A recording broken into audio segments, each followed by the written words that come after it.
Hello, good morning everybody. Myself SK Tyagi. Today we are celebrating World Homeopathy Day. As you know that the World Homeopathy Day is celebrated every year on April 10 to commemorate the birthday of Dr. Christian Friedrich Samuel Hahnemann. World Homeopathy Day is celebrated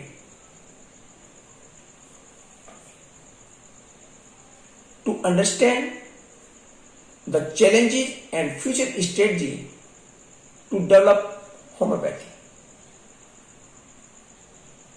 This year, the theme for World Homeopathy Day 2022 in India is Pupil's Choice for Wellness. आपने सुना होगा अपने आसपास में allopathy बहुत अच्छी है। कुछ लोग कहते हैं आयुर्वेदिक बहुत अच्छी है, जबकि कुछ लोगों का मानना है कि वास्तव में होम्योपैथी बहुत अच्छी है। अब आप ही देखिए, जितने लोग उतनी ही बातें हमें सुनने को मिलती है तथा एडवाइस भी बहुत ज्यादा है। अब ऐसी परिस्थितियों में इनमें से कौन सी चिकित्सा पद्धति अच्छी है, इसके लिए हमें सबसे पहले तीनों में क्या फर्क है यह जानना होगा तथा आपके लिए कौन सी मेडिसिन सबसे अच्छी है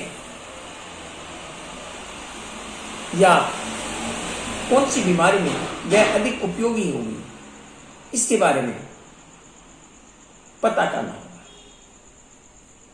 आइए आज हम इस महत्वपूर्ण दिवस पर सबसे पहले होम्योपैथी से जुड़ी हुई जानकारी के बारे में चर्चा करते हैं। आपने सुना होगा होम्योपैथी में हम कड़वी दवाई के स्थान पर मीठी दवाई का प्रयोग करते हैं। छोटी छोटी गोलियां हमें खानी पड़ती हैं। बच्चों को तो कड़वी दवाई के स्थान पर यदि मीठी गोलियां खाने को मिलती हैं तो उन्हें बहुत अच्छा लगता है और वे दवाई खाने के लिए भी मना नहीं करते। आइए सर्वप्रथम हम डिस्कस करते हैं कि होम्योपैथी क्या है। होम्योपैथी एक वैकल्पिक चिकित्सा पद्धति है, अर्थात एक अल्टरनेटिव मेडिसिन है जिसका ओरिजिन वेस्टर्न वर्ल्ड में हुआ है, लेकिन आज पूरी दुनिया में होम्योपैथी की दवाई का प्रयोग किया जाता है। भारत में भी इसका अपना गहरा प्रभाव देखने को मिलता है। इसलिए एलोपैथी व आयुर्वेदिक के अलावा होम्योपैथी से भी सभी लोग भली भांति परिचित हैं और इसका नाम कुछ बीमारियों के संदर्भ में तो एलोपैथी से भी पहले लिया जाता है, जैसे एलर्जी, एक्जिमा, अस्थमा, माइग्रेन आदि बीमारियों। होम्योपैथी के जनक जर्मन फिजिशियन सामुल हैनेमैन हैं, जिन्होंने 1796 में इस पद्धति की खोज की। क्या आप जानते हैं होम्योपैथी वर्ड सर्वप्रथम कहां से आया? यह वर्ड दो ग्रीक वर्ड होमो तथा पैथी से मिलकर बना है। होमो means similar, pathy means suffering. अर्थात होम्योपैथी समरूपता के सिद्धांत पर आधारित है, जिसमें दवाएं उन बीमारियों से मिलते जुलते रोग को दूर कर सकती है जिन्हें वे पैदा करती है। आइए इसे हम सरल भाषा में इस प्रकार से समझ सकते हैं कि होम्योपैथी का अर्थ दवा की ऐसी कम खुराक से किसी बीमारी का इलाज करना जो उन स्वस्थ लोगों द्वारा ली जाए तो उनमें इस बीमारी के लक्षण उत्पन्न करने में सक्षम हो। होम्योपैथी का ओरिजिन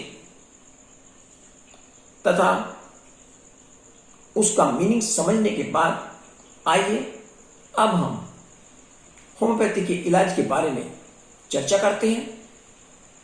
होम्योपैथी चिकित्सा पद्धति में दवाई का एक्सपेरिमेंट एनिमल्स पर नहीं किया जाता, बल्कि इसका प्रयोग हम इंसानों के ऊपर करते हैं।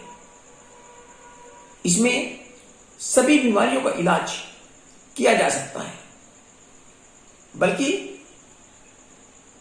एलोपैथी की तरह तुरंत राहत नहीं मिलती। इसमें बीमारी को दबाने की बजाय उसे जड़ से समाप्त करने का काम इस चिकित्सा पद्धति में बखूबी किया जाता है। होम्योपैथी में पेशेंट का इलाज करने से पहले हमें उसकी पूरी हिस्ट्री की जानकारी प्राप्त होनी चाहिए। इसमें हम पेशेंट के physical, mental, emotional and spiritual condition की जानकारी लेते हैं और उसके पश्चात ही पेशेंट का इलाज करना शुरू करते हैं। होम्योपैथी में मिनिमम डोज देकर पेशेंट का इलाज करने की कोशिश की जाती है। इसमें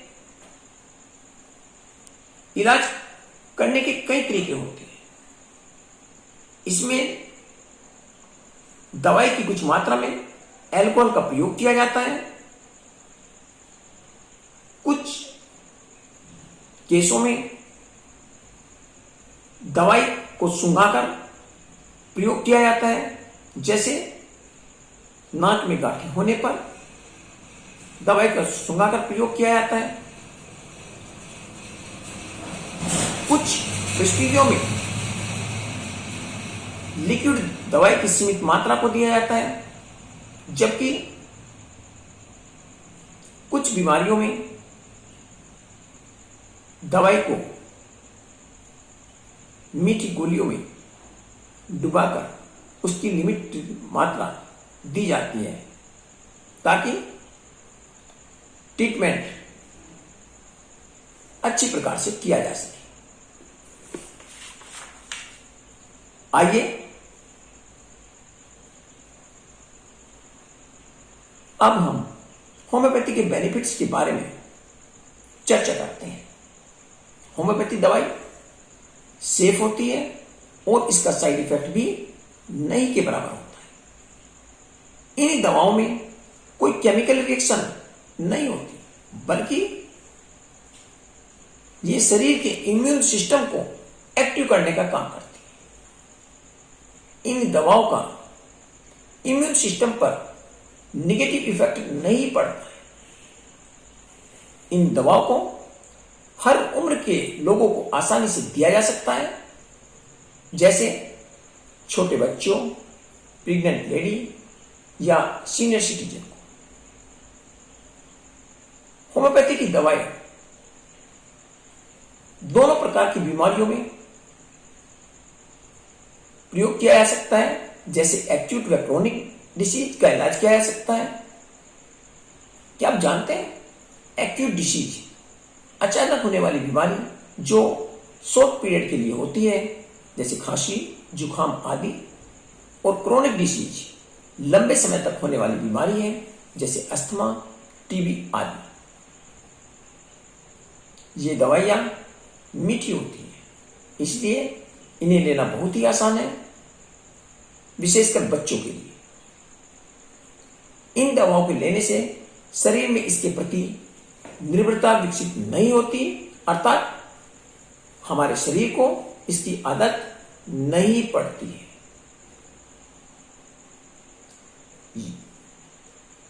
इसलिए होम्योपैथी की मेडिसिन बहुत अधिक लोकप्रिय होती है।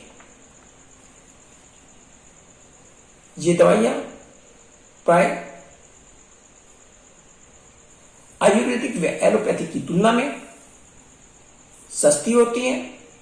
होम्योपैथी चिकित्सा पद्धति सबसे बड़ी खासियत यह है कि यह ह्यूमन बॉडी को एक यूनिट मानती है और इसी आधार पर यह ट्रीटमेंट भी करती है।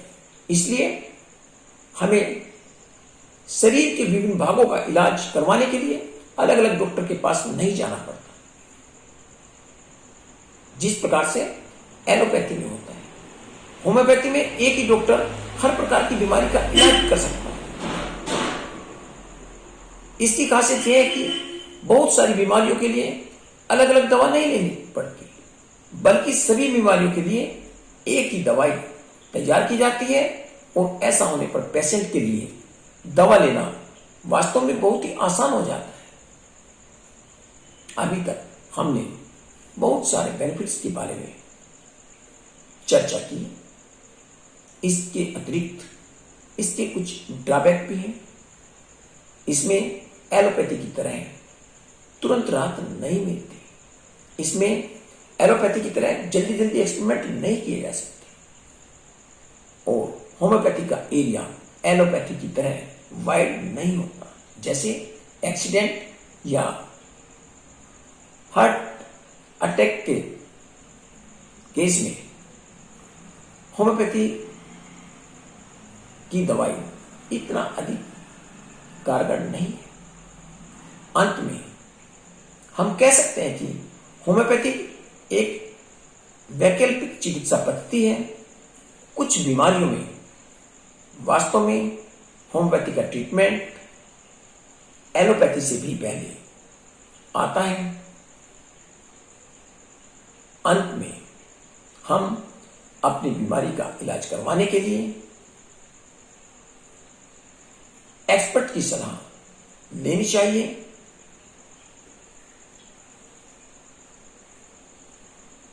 Wish you best wishes on the occasion of World Health Homeopathy Day. Thanks for watching this video. Have a nice day.